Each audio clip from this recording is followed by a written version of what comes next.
Chapter 23 Magic.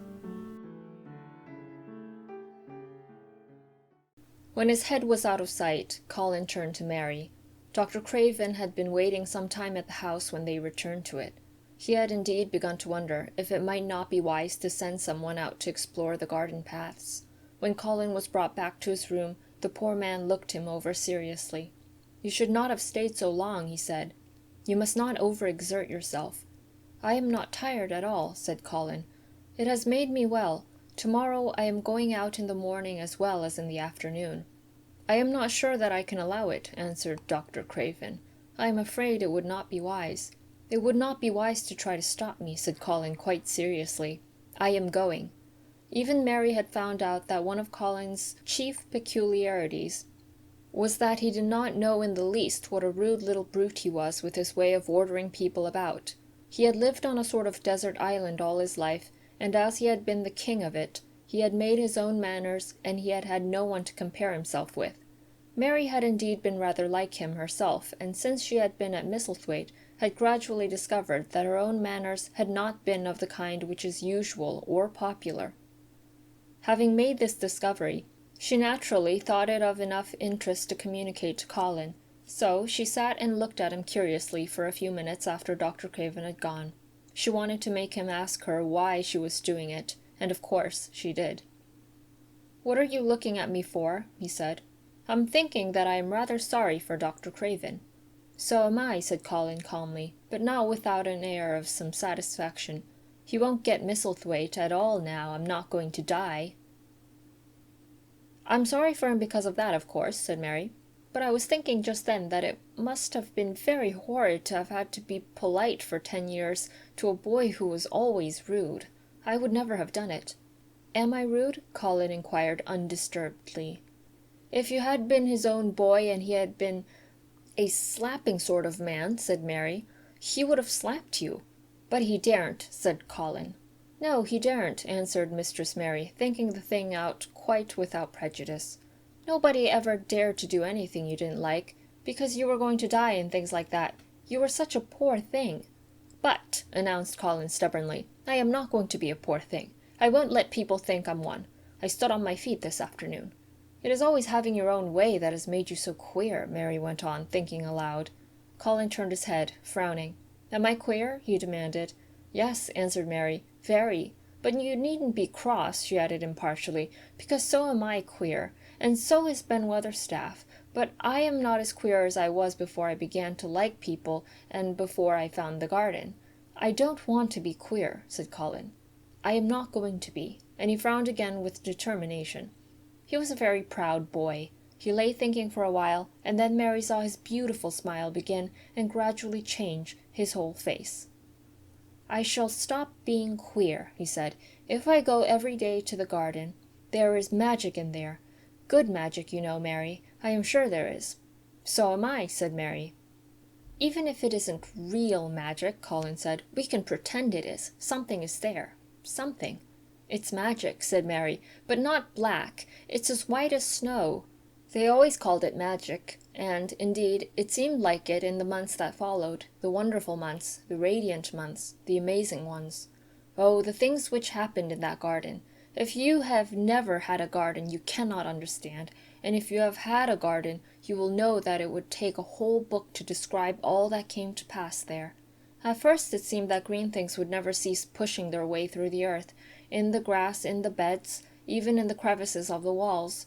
Then the green things began to show buds, and the buds began to unfurl and show color, every shade of blue, every shade of purple, every tint and hue of crimson. In its happy days, flowers had been tucked away into every inch and hole and corner. Ben Weatherstaff had seen it done, and had himself scraped out mortar from between the bricks of the wall, and made pockets of earth for lovely clinging things to grow on. Iris and white lilies rose out of the grass in sheaves, and the green alcoves filled themselves with amazing armies of the blue and white flower lances of tall delphiniums or columbines or campanullas. She was main fond o' them, she was, Ben Weatherstaff said. She liked them things as was Alice pointin' up to the blue sky, she used to tell. Not as she was one o' them as looked down on the earth, not her. She just loved it, but she said as the blue sky Alice looked so joyful. The seeds Dickon and Mary had planted grew as if fairies had tended them.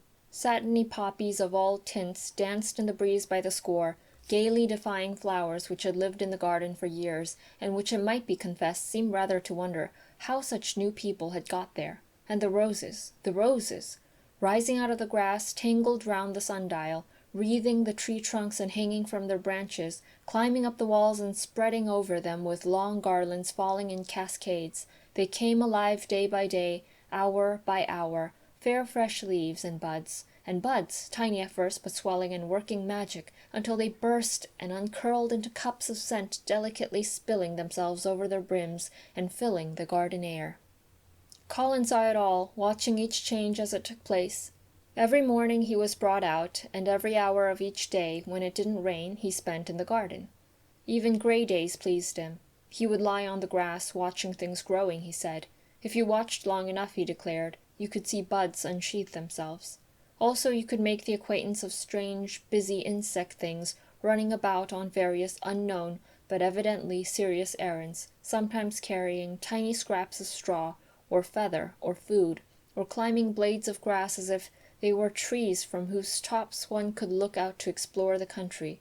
A mole throwing up its mound at the end of its burrow, and making its way out at last with the long-nailed paws which looked so like elfish hands, had absorbed him one whole morning.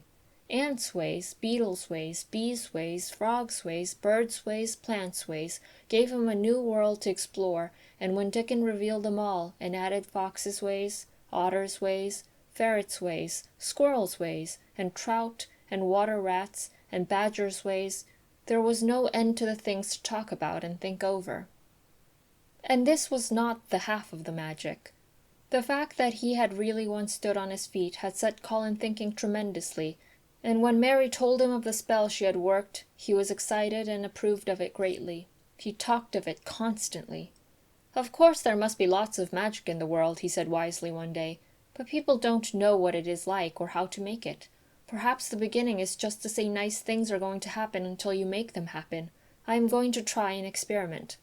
The next morning when they went to the secret garden, he sent at once for Ben Weatherstaff. Ben came as quickly as he could, and found the Rajah standing on his feet under a tree, and looking very grand but also very beautifully smiling. "Good morning, Ben Weatherstaff," he said. "I want you and Dickon and Miss Mary to stand in a row and listen to me, because I am going to tell you something very important." "Aye, aye, sir," answered Ben Weatherstaff, touching his forehead. One of the long-concealed charms of Ben Weatherstaff was that in his boyhood he had once run away to sea and had made voyages, so he could reply like a sailor. "I am going to try a scientific experiment," explained the Rajah. "When I grow up, I am going to make great scientific discoveries, and I am going to begin now with this experiment."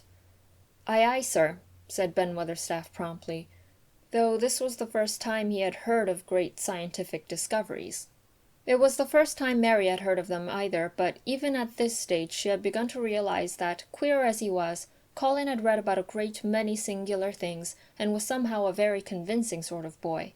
When he held up his head and fixed his strange eyes on you, it seemed as if you believed him almost in spite of yourself. Though he was only 10 years old, going on 11.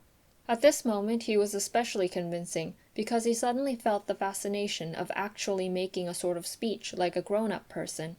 "The great scientific discoveries I am going to make," he went on, "will be about magic. Magic is a great thing, and scarcely anyone knows anything about it except a few people in old books, and Mary a little, because she was born in India where there are fakirs. I believe Dickon knows some magic, but perhaps he doesn't know he knows it. He charms animals and people. I would never have let him come to see me if he had not been an animal charmer, which is a boy charmer too, because a boy is an animal.